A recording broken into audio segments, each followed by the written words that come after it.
It's one of those things that once you see it, you can't unsee it. I'm talking about those shiny panels and symbols of progress in a slow march across the landscape. Kind of makes my heart sink, and I feel really conflicted and cautious about how to unpack this one. But I'm going to do it anyway.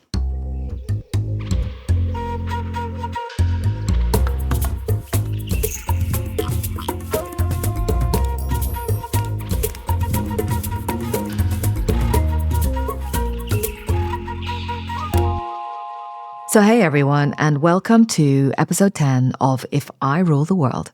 Tough gig. Yes, there's a lot going on in the world that I don't like. But the ticket I pulled today is a deep dive into one very specific aspect of a very specific technology in one very specific location, but with a universal lesson that I believe can be applied absolutely anywhere. And all of this plays out in a very unlikely stage, the quiet corridors of a local authority planning department and a wildlife charity. I came across this story while writing my monthly opinion piece for BBC Wildlife magazine, and yes, I know, opinions are like assholes, everyone's got one, but that's what they asked me to do, so that's what I did. I decided to stick my neck out and ask the question, why do so many solar farms look an awful lot like sterile monocultures? At least to me they do. Look, I've been banging on about the climate crisis ever since the days we used to call it global warming. So I feel like a traitor to the cause. I feel like I'm scoring an own goal here. I feel like I'm handing the other side an easy win on a silver platter with icing and a cherry on top, and I can hear them now. Those eco-fascist libtards are never happy, and you know what? I'm not. I'm never happy, because if I rule the world, we'd all know what it feels like to rest each day, lay down on the grass, stare into the blue sky, and have enough time to imagine what infinity looks like. But I know that's not going to happen anytime soon, so I handed in my draft copy to the editor, and she parried. She immediately sent back several research papers, and I had to concede that, at least in theory, solar farms can be good for wildlife and nature. But the question remains, does this really happen in practice? So I set out to find some answers, and at least here in the UK, all roads seemed to lead to Mike Webb at Gwent Wildlife Trust. Mike studied ecology but went on to qualify as a chartered town planner. He's a member of the Royal Town Planning Institute. He's had over 15 years experience working in local planning authorities, having sat on sounding boards and steering groups, and 23 years experience as a planner working with environmental charities. He's been working with Gwent Wildlife Trust since 2019, where, as the planning and policy manager, he's been part of the campaign team challenging several developments, including a number of solar power stations, on a particularly nature-rich habitat in South Wales known as the Gwent Levels. One large 75-megawatt solar power station was built during the pandemic, consisting of 250,000 solar panels and covering 350 acres, 3 parcels of which are in the Gwent Levels. And yes, it was a blow to the campaign, but as we're about to hear from Mike, as galling as that was, it was absolutely crucial that they stick around to see what happened next.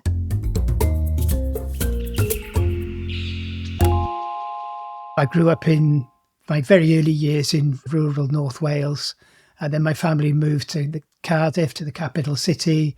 So I think moving from that rural to urban context gave me a feeling of loss, I think, and of fragility, and of the temporary nature of the beauty of the natural world that we can sometimes take for granted. I think in terms of how I got to where I am, I think it's also important for me anyway, to bear in mind that all these things have a political context as well, Gillian. And I think I grew up in quite a political family. My grandfather was a coal miner in the South Wales valleys, and he was part of the Jarrow marches. He walked from the Rhondda Valley in South Wales to London in the 1930s as part of a political demonstration. Well, that's what it would be called now. So I grew up in a political family where politics was something that was talked about freely, and I think combining those two feelings of the absolute right of nature to exist of itself, and the fact that nature has an intrinsic value which can't be captured by the marketization of nature, which is always a temptation for policymakers. So I think it's a mixture of my own political background and my own backstory, really, Gillian. So you describe yourself as coming from a political family. You grew up at a time of huge change. What I'm interested in, was it about, well, I need to help people out because you must have seen a lot of hardship as Wales went through this massive transition? Or was it, well, I'm going to just concentrate on nature? Or is it a mixture of two? How do you see it? I think I was probably the first generation that wanted to pursue a mixture of the two, I think, Gillian. Yeah, when I applied for university in 1979, you were allowed, I think, 4 or 5 choices of universities to go through. At that time, I think there were only 5 universities in the whole of the UK that offered ecology as a subject. So I suppose the appreciation of ecology in its wider sense was something that is still in its infancy, I think. And I think I was probably in the first generation that mixed environment and politics. I think before that, environment was about wildlife. It was about species, charismatic species, in a sort of policy vacuum. And I think it is important to not shy away from the fact that these are political and policy issues that need to be followed through to the sort of strategic level. So you are now the planning manager at Gwent Wildlife Trust. Have you gone from ecology into sort of planning and local authorities, or what did that look like from going into uni? Yeah, I started off in the NGO sector, and I kind of moved sideways into the local government sector as a local government planner. And so I did 13 years as a local government planner. So I think that's where I've gained an appreciation of how policy formulation and how governmental policy formulation works and more importantly doesn't work. I then moved into the NGO sector, so I'm 17 or 18 years now in the NGO sector. You had that stint in the planning office, I guess, as you're a planning officer, right? It's kind of weird because for me, like, I don't know why this is. It's a little bit like going through customs. Like whenever I hear the word like planning officer, it makes me feel instantly guilty. Like I don't even own my own house. I've never done any work, so I don't know. There is a little bit of a, I don't know. It sort of feels a little bit like you don't want to get involved with a planning officer unless you absolutely have to. That's right. Yeah, you're right, Gillian. I think. Yeah, I mean, planning sounds a terribly boring subject, but obviously in today's world, it's very important. So his planning has become great, or it's had greatness thrust upon it. I think that's how I would put it. In the old days, planning was seen as a sort of land traffic warden. So a planner was somebody who walked around looking at buildings and saying, oh, no, you're not allowed to have that there. Go on, get rid of it, take it down and go away and don't come back. It's become from that sort of restrictive approach to more of a creative approach, trying to facilitate sustainable development. So I think we are moving in the planning system very, very, very slowly at a sort of glacial pace towards a more sustainable planning system. Obviously, there's a massive time lag of decades. The senior planners that you see in local authorities now will have gone to university in, let's say, the mid-70s when ecology wasn't a thing. Sustainable development wasn't a thing. Nobody knew about it. And it was really about building stuff, building houses, building offices, building roads. It was about pouring concrete and getting stuff built. So the challenge, I think, now for the new generation of planners coming through is to kind of, let's turn around that supertanker. Let's look about creating sustainable places. And if that involves saying no to unsustainable development, well, let's say no. Let's say no. That's a great segue into the reason why we even had a conversation in the first place. The reason why we're even here is there's a very specific campaign going on at the moment with Gwent Wildlife Trust. Tell me about that. The Gwent Levels is an absolutely marvellous place. It's a very mysterious place. If you think of Wales, people from outside Wales think of the stunning mountains of Snowdonia, the beautiful coast of Pembrokeshire. So Wales is mountains and coast, isn't it? Well, no, There's more to it than that. So Wales have this beautiful, mysterious flatlands in the southeast corner of Wales, which are a sort of liminal habitat. It's a habitat that's been created over millennia due to the interaction of human activity and natural forces. It's teeming with wildlife. It's an area, it's a fragile and complex set of habitats at a landscape scale. But in a strange sort of Alice in Wonderland sort of way, Gillian, it's ended up being the target of built development. Now, there are various reasons for that, but it is an SSSI, a Site of Special Scientific Interest. So it's designated at the UK level, statutorily designated for its nature conservation interest. And we find it extraordinary that such a beautiful, rich, diverse, fragile, complex area has become the Klondike for developers. So our campaign, many people will have heard of a proposed new motorway, the M4 Relief Road. That was a campaign that I and others were involved with over a number of years. Again, going back to this sort of radical Welsh tradition of progressive politics, that highway proposal was turned down by the current First Minister, Mark Drakeford, on environmental and other grounds. We all breathed a sigh of relief, but of course, things never stand still, do they? And now we're in an extraordinary position where we're now threatened with another wave of development. Some of it is built developments, hard built developments, and sadly, a lot of it is solar farms or solar energy development.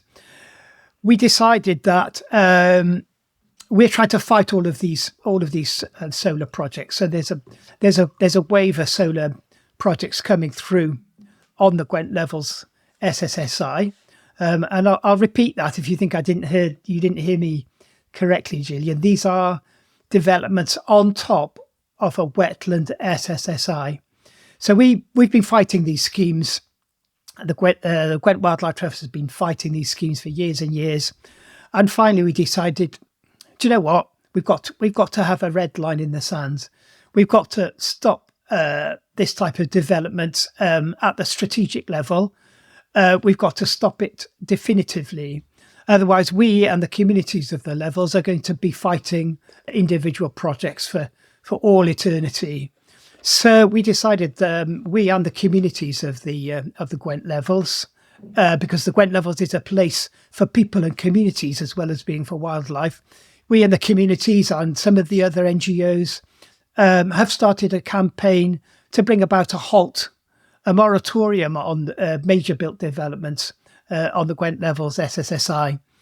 So we're in the middle of that campaign now. When I got in touch with you initially, I was writing an article for BBC Wildlife magazine, and it was based on what I would say is sort of anecdotal, casual observer, me on a train, whizzing past solar farms, solar parks, and noting, and it's almost become a little bit of an obsession whenever I'm traveling cross country somewhere. I really look carefully to see if I can see any kind of plant diversity growing in a solar farm. And I've just, like I said, I'm a kind of sample size of one, and my journey will be limited to where the places I like to go to or need to go to. But I would say that it struck me as interesting that it looked like a really sterile monoculture. Now, this is like, oh my goodness, this is where I've got to be so careful how we proceed, because what I'm trying not to do is say solar farms and solar parks are bad. No. What I'm trying to say is it requires a little bit more scrutiny.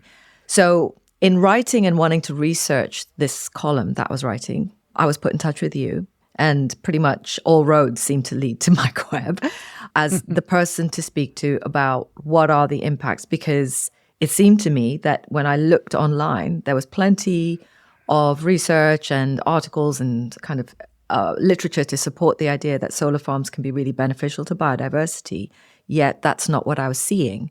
And you were able to help me out there a bit. So just talk a little bit specifically about what you've learned about solar parks, solar farms in trying to campaign for the protection of the Gwent levels SSSIs?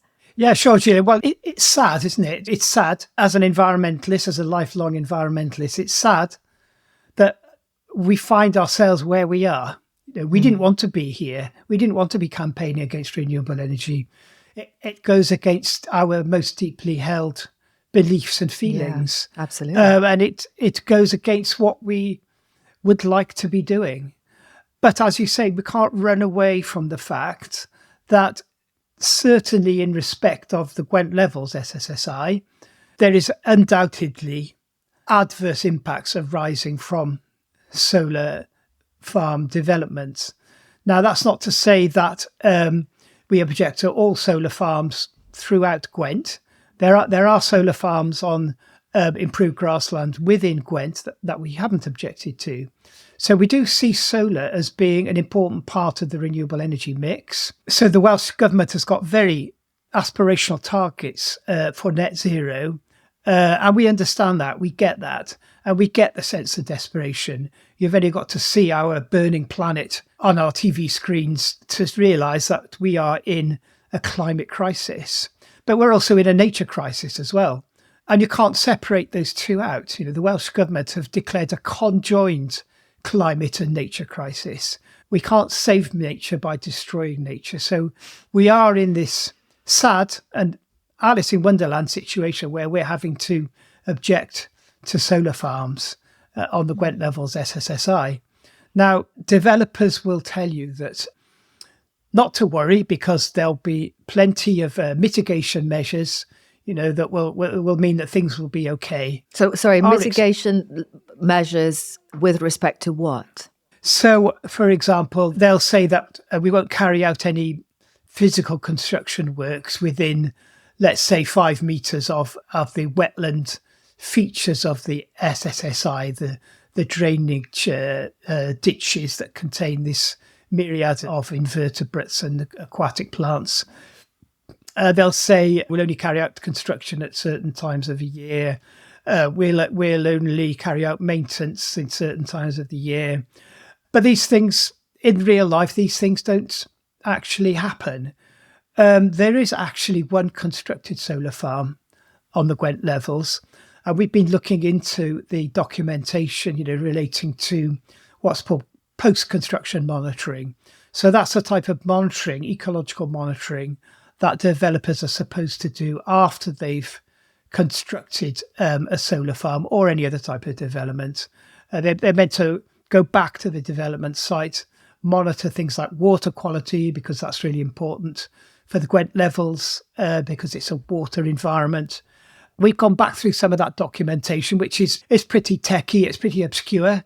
It's hidden in the bowels of the planning department. But we've gone back through some of that as much as we can. And what we discovered has shocked us, really. I think it's human nature to, if you lose a battle, then you don't tend to want to go back over the site which has been destroyed to look at the documentation, because it's a bit kind of soul destroying, isn't it, really? The tendency is to think, and to feel very deflated and just to want to move on to something else, move on to the next battle. But we've had to try and kind of resist that temptation. We've had to force ourselves to go back over some of this documentation. And as I say, we've found highly elevated levels of pollutants in the water features inside and downstream of a solar farm. So just for example, if you think of silt, which is a classic pollutant of watercourses, we found one site where there was 7.4 million micrograms per litre of silt in the water features of the SSSI, compared with 0.53 million micrograms before the site was constructed. So what would have caused that? Yeah, so that could have been caused by the disturbance of the ground by physical construction, probably. It might have been caused by grazing animals near the inside or near the development site. So to give another example, total petroleum hydrocarbons, 230 micrograms per litre inside the development site, Before construction, that was less than 10 micrograms per litre. So that's a 23-fold increase in this hydrocarbon-based pollutant. That could be things like pollution from vehicles, construction vehicles accessing the site. It could be subsoil disturbed by the development construction. It's hard to visualise, Gillian, the sort of the scale of these things. We're talking hundreds of thousands of panels, and there'll be cable trenches, there'll be culverts, there'll be bridges, there'll be soil storage areas, there'll be plant and machinery storage areas, there'll be battery storage. And when I talk about batteries, I'm not talking about, your little AA batteries. I'm talking about batteries the size of articulated lorries. These are absolutely massive structures. And obviously they contain a lot of heavy metals, hundreds of thousands of steel structures pile driven into the SSSI.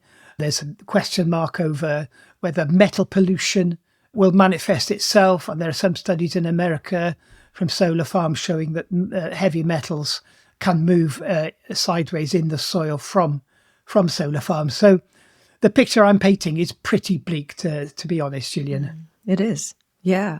I mean, it's bleak, and it's almost like, at least for me, it feels like, I'm like, oh God, this was never the vision. I've now been working in natural history, filmmaking, and in my own very ineffectual way, I think, trying to make a difference. Oh, not at all. All of a sudden, I'm thinking, like, how did we end up like this, where the kind of almost the shining symbols of renewables and what we're going to do to save the planet, inverted commas, produces all this waste. I mean, it shouldn't be a surprise, but what do you think? I mean, what do you think the solution is?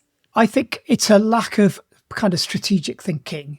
Renewables good, but not everywhere. Sometimes people say to me, "Oh, but why are you protesting against renewable energy?" And I say, "Well, do you think hospitals are a good idea?" And they say, "Yes." So I say, "Well, would you build a hospital on the top of Snowdon?" And they say, "Well, no, obviously I wouldn't. No, of course I wouldn't." You say, "Hang on a minute, you just said that hospitals were a good idea." So it's trying to get across this idea of right idea, wrong place. And I think the solution ultimately is taking a strategic approach to renewable energy and identifying the zones within Wales where renewable energy sites could have zero or minimal adverse impacts. So, I mean, obviously that's within Wales, but within the UK, rest of the world, I mean, where would you say is a suitable site for a solar farm? As you said earlier on, you've seen the glossy brochures from developers pointing to a net gain for biodiversity from solar farms. And those sites are usually sites of improved grassland, improved agricultural land, which has very little biodiversity value. So I think I would say look at places like that. Look at roofs of buildings, look at motorway central reservations, look at car parks, look at individual housing. So yes, we need to look everywhere we can before we start building huge solar farms on fragile and complex wetland ecosystems. And it needs a bit of political courage, I think. Yeah. It needs courage, and it needs a strategic approach rather than what I would call a scattergun approach in the UK. I think we need courage. We need political courage. We need a strategic approach, and we need a clear vision as to how we're going to hit our renewable energy targets without destroying the environment that we're trying to preserve. And I often think, we also need to remember that natural systems can be carbon sinks and carbon sequestration systems as well. And of course, wetlands is one of the most efficient carbon sequestration method we have. It's a nature-based solution. And I often think to put a solar farm on a wetland ecosystem in terms of climate and nature emergencies, it's a bit like saying, "Oh, I've got a headache. Oh dear. Oh, well, I think what I'll do is I'll cut my head off with the rusty chainsaw. It's that level Fix the headache. Yeah, that's fix the headache. Yeah. Last headache you'll ever have. That's right. Yeah. So we need to get away from this kind of short-term thinking and kind of this sort of jobs versus the environment, or the environment versus nature. We need to think imaginatively in pursuit of sustainable development. I feel like you've got this very unique position where you've been a planning officer, but you did ecology. You're sort of the sum total of your experiences means you can see things from both sides. So let's say I'm a developer, someone with a bit of cash to burn, and I'm like, where can I invest this cash? Solar farms, great. I'm doing something for the environment. I'm doing my bit for the planet, and I'm going to make some money out of it as well.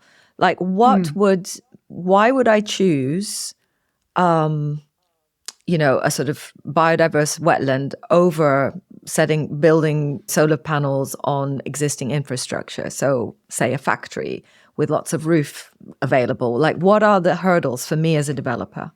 I think it's probably cost. It's profit margins. I think that's what it comes down to. It's cheaper to build a solar farm on flat land, on green land. The Gwent Levels has a legacy of steel working. Again, this is part of our industrial heritage in Wales. So we have surplus electricity grid capacity in Southeast Wales. That is the reason that developers are diving into that part of Wales. But I would say that's not good enough, is it? We don't have to dive into the most biodiverse wetland, the largest coastal and floodplain grazing marsh in Wales. Look elsewhere, and I would say be creative and look to tick all of those boxes: the biodiversity and the nature box, as well as the climate change box. But is there a danger, and I hate to say this, that it's sort of a little bit sort of NIMBYism going on here, not my backyard, which is anywhere else but here? Because if you're saying that without proper monitoring and without proper incentives for operators, so once the solar farm is constructed and once all the machinery is up and running and all the campaigners have left and everyone's stopped paying attention, that there's capacity for these farms to produce pollutants, leach pollutants into the environment. Like, surely nowhere should have a solar farm until we fix that problem. I think what's special about Gwent Level, Gillian, is that it's an ecosystem that's wholly reliant on a very high water quality, because it's a wetland, it's a coastal and floodplain grazing marsh. Those adverse impacts wouldn't manifest themselves to anything like this degree if it was on improved grassland, and certainly if it was on the roofs of existing buildings or even many areas of brownfield land. And it's important to remember that we haven't objected to solar farms within Gwent, because Gwent obviously covers a much larger area than the Gwent Levels. So no, I think I'd reject the NIMBY charge. It depends what your backyard is. If your backyard is a UK nationally designated site for nature conservation, which is completely reliant on a very high water quality for its wildlife, then maybe I am an NIMBY. But it depends what your backyard is and where it is. Triodos Bank is the exclusive sponsor for If I Rule the World. And I can honestly say they make my job of doing this mid-roll shout-out really easy. Here's why. Triodos has been blazing a trail for the financial sector in ethical and sustainable banking for over 40 years. And they believe in being totally upfront and transparent with what they do and what they don't do with their money. So let's start with what they don't do. They don't lend to arms companies or fossil fuel projects. They focus instead on financing sustainable businesses and charities, working on nature regeneration, community projects, and renewables. But, as we're learning in this episode, just because we like the sound of renewable and green energy doesn't mean it's above scrutiny. Projects of the size that Triodos finances first jump through the UK government's hoops on environmental impact assessment. Triodos then runs the whole thing through yet more loops, its in-house legal and technical due diligence, before reaching its own opinion about the seriousness and quality of the project's plans for biodiversity as well as social enhancement. But here's the kicker. Triodos only finances new renewable projects on low-grade land, avoiding the sort of situation that we're hearing about in this episode. So, on that note, let's get back to it. In my view, I think either way, we should be doing more to to improve the biodiversity, irrespective of where that sort of baseline is. How do we genuinely create the kind of the glossy image that we're sold? And when I say we, I think for most people, at least this is how I felt until I started looking, renewable and seeing solar farms go up seemed like a really great idea. And I felt this was progress. We were like, finally, somebody's listening and we're making a difference here. But it, like you say, it is really quite soul destroying and a bit crushing to discover that, okay, there are negative impacts as well. So what do we do? Well, all four of the UK's planning systems in one way or another have a requirement now for a biodiversity net gain. Mm-hmm. The different countries run that in different ways, but they all have that concept now theoretically embedded in their planning systems. So that means that it should be possible to refuse planning permission if the net gain proposals of a developer are not either they're not there or they're not sufficient. So we should be able to do that. We have the means at our disposal to do that, and bearing in mind that these projects are highly, highly profitable, and they produce a guaranteed income for the developer and the landowner. It's not beyond human intelligence to develop a system where biodiversity gains can be got both associated with the development and also what planners call off-site, so where resources can be devoted in addition to on-site, but to promote biodiversity away from the solar farm. One thing I'd like to see personally is what I would call a nature recovery levy.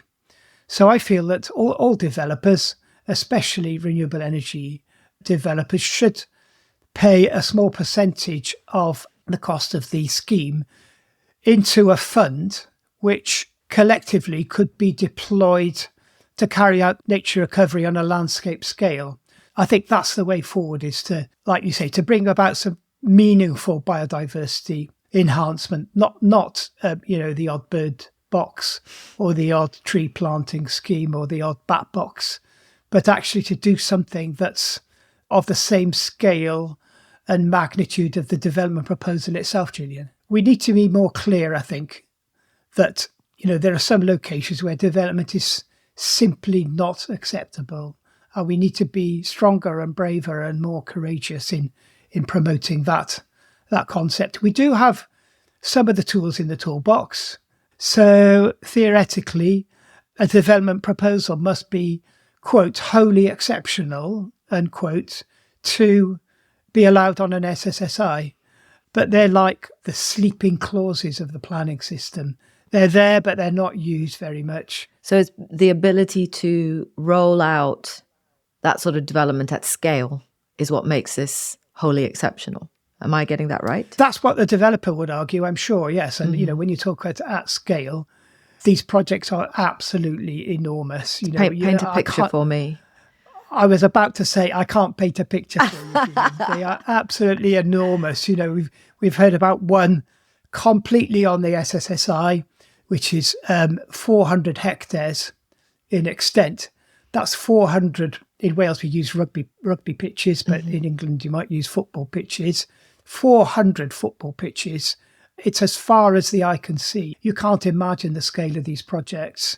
But there's hundreds of thousands of hectares outside SSSIs in Wales where solar farms can and are and will be developed. Because, as we're saying all this, I'm like, oh, gosh, I know what this is going to do. This is literally handing on a platter counter arguments to energy transitions, to all the kind of mitigation, environmental mitigation we'd like to see. So I almost feel like I'm doing the whole movement a disservice by pointing this out. But I also feel like I can't ignore it, because it's so easy otherwise to just assume that every time you see a solar farm go up, that's progress. Is it that we just need to be monitoring these sites more closely post-construction? Do you think that is the solution or one solution? I think it's human nature that once a scheme's constructed, people tend to think, okay, well, it's doing its own thing now, so we'll just let it get on with it and happy days. So, yeah, the post-construction side of things is a bit the sort of Cinderella of the planning system. People tend to forget about it, and the documents get buried in the bowels of the planning departments.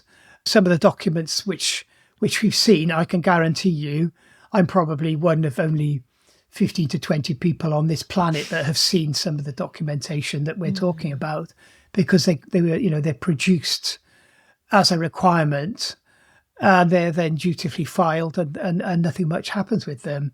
So I don't think we're doing the environmental movement a disservice, because we recognise that we do need to deploy renewable energy at scale. But there are more clever ways of doing that.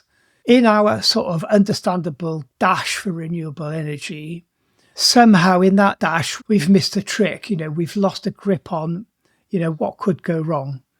And we need to be a bit more clever, a bit more calm, and a bit more cool about how we deliver these things. That sounds like a really good, clear set of, not necessarily instructions, but I guess a mindset in how to move forward with this. I think that's possibly the danger, well, maybe the downside of operating in the context of a climate and nature crisis and emergency, and wanting everyone to panic so that people act. But you need a little bit of both, it sounds like. You need that sort of sense of urgency, but like any good first responder will know, in a crisis, you walk, you take your time. You slow things down so that you can think more clearly. I think that sort of almost helps to almost embody how we need to be responding to these massive challenges. Yeah, that's a great way of putting it. I think there's been some, I gather there's been some work on the psychology of the climate emergency. There's been some work done, especially amongst young people, about climate anxiety and climate hopelessness. And I think there's a danger of framing these things in such a way that we throw up our hands in despair and give up. There's also a danger at the other end of the spectrum of, rolling out these sparkling, brand new technologies, which makes people feel, oh, it'll be fine. The boffins will sort it out. The scientists will sort it out. So we need to find somewhere in the middle of that spectrum, I think, where, yes, there's a sense of urgency, but there isn't a sense of despondency, and there isn't a sense of panic, and there isn't a sense of let's do anything we can, anywhere we can, whenever we can, and let's do it by yesterday. Otherwise, it'll be hopeless. So it's where you pitch yourself on that spectrum of, utter despondency to complacency. And I think we should pitch ourselves somewhere in the middle. And I like your analogy of the walking slow responder. I think that's, and triage. I think there's a really good concepts to use in the concept of the climate and nature emergencies. I mean, is that really where the kind of, as they say, the rubber hits the road, where, the legislation, the kind of, I hate to use the word boring, but it's not glamorous, I don't think. Yeah. I'd say to a young person starting out in their career in environmental matters, I think environmental policy is really, really important, because if we can get the policy and the legislation right, the right results will flow from that. Otherwise, we're going to be fighting individual battles for all eternity, and we're not going to win any wars. So, as you say, it's not rock and roll, but it is something that's really important that the younger generation and young people starting their careers get involved with. Things like post-construction monitoring is very much the sort of Cinderella of the planning system, because it's boring, and there's a feeling that you're locking the stable door after the horse is bolted. But I think environmental policy, strategic working, strategic thinking, advocacy at all the political levels, are things that are really, really important. And I think they'll become more important as we move forward. To me, I feel like I would know what you would say if I asked you, if you rule the world, Mike, what would you do in terms of planning? But is there bigger picture stuff that you would tackle if you were king for the day, king of the world? I think if I was king of the world, or at least I'd be happy to be king of Wales to start off with. Okay. Can I start off with Wales? And Let's then move tackle on to Wales first. Go on. Yeah. No, I think a robust statutory environmental body, which is fit for purpose, is something that I would create on day one of my rule. We have all the 4 countries have statutory advisors on nature conservation interest. They are horribly underfunded. We are aware that morale is very low amongst their staff. We're aware of an enormous turnover in staff.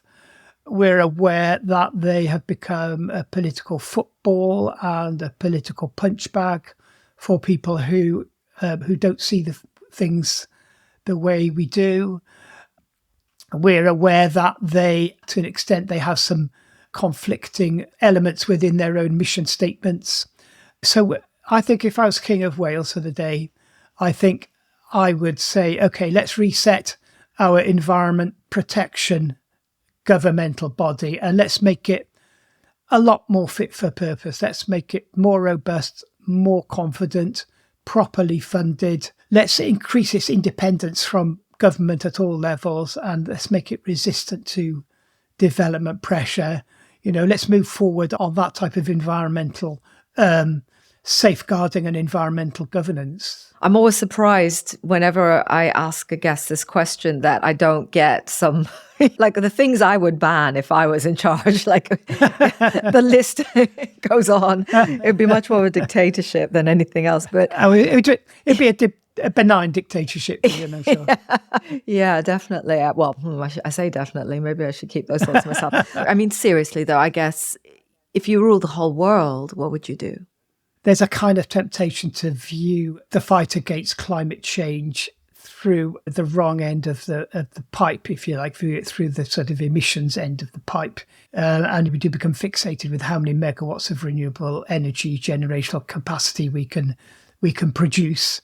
And yeah, there is that assumption that techno fixes will eventually create enough energy for all our wants and needs. So yes, I think I'm definitely with you on that one. I think we can do a lot more on reducing energy demand, and we can do that in ways that are not necessarily that obvious, like the deployment of built development, housing, for example.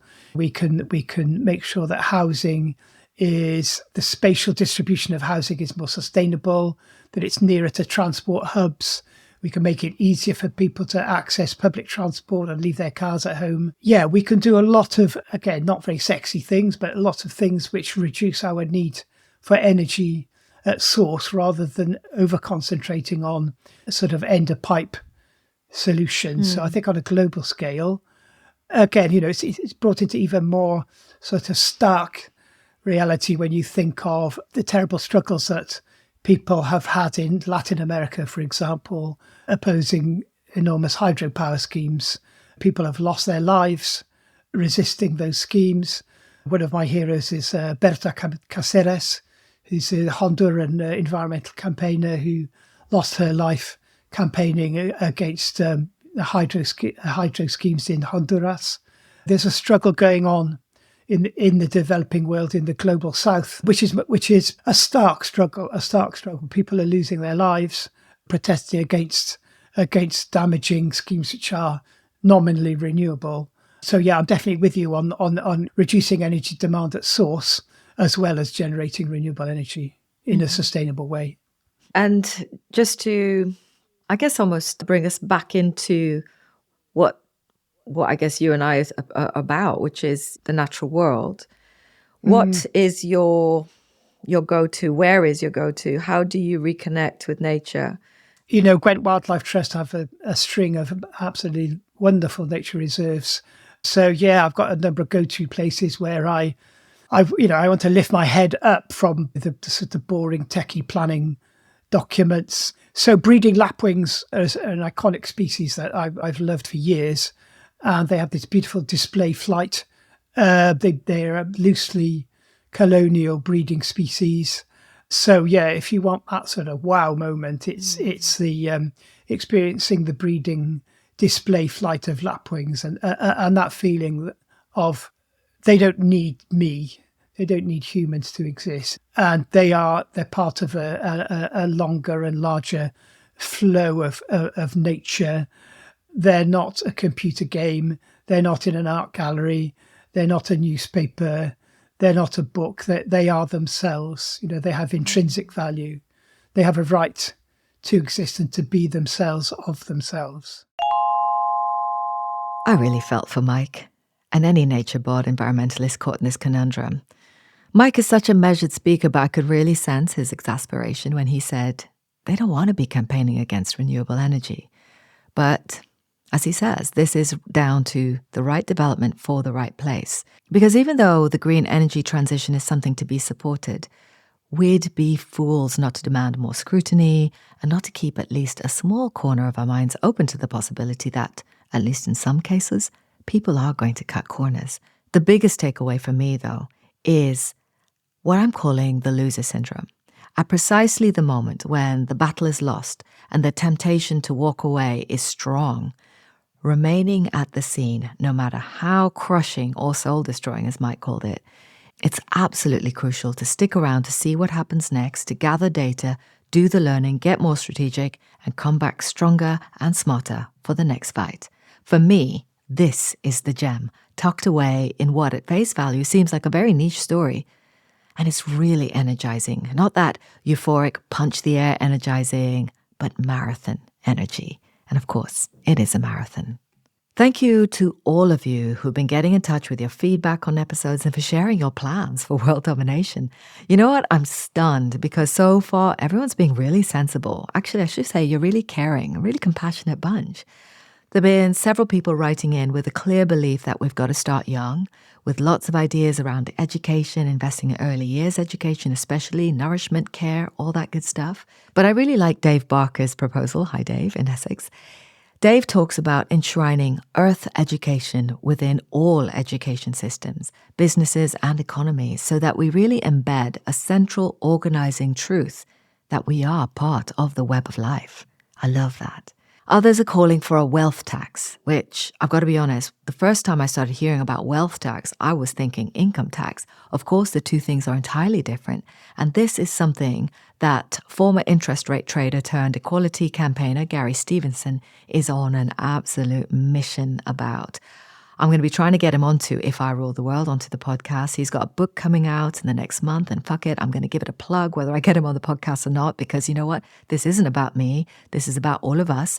So the book is called Trading Game, published by Penguin, so keep an eye out for it. It's going to be coming out in the next few weeks. Check out his YouTube channel as well. It's called Gary's Economics. It's absolutely blowing up at the moment. And if you want to hear him on this podcast, on If I Rule the World, then please share, and share away, because you know how this game goes. More listens, more shares, more follows, more likes means more clout to get guests like Gary onto the show so that we can all hear about how to make the world a better place. And God damn it, things have got to get better. Links, campaign info, how to get in touch, all that jazz is in the show notes. I love you guys. Thank you so much for listening. And for now, just give yourself a little permission to take a moment away from all the chaos in the world and enjoy doing nothing at all. And when you're ready, maybe even let your imagination run wild and ask yourself, if I ruled the world, what would I do?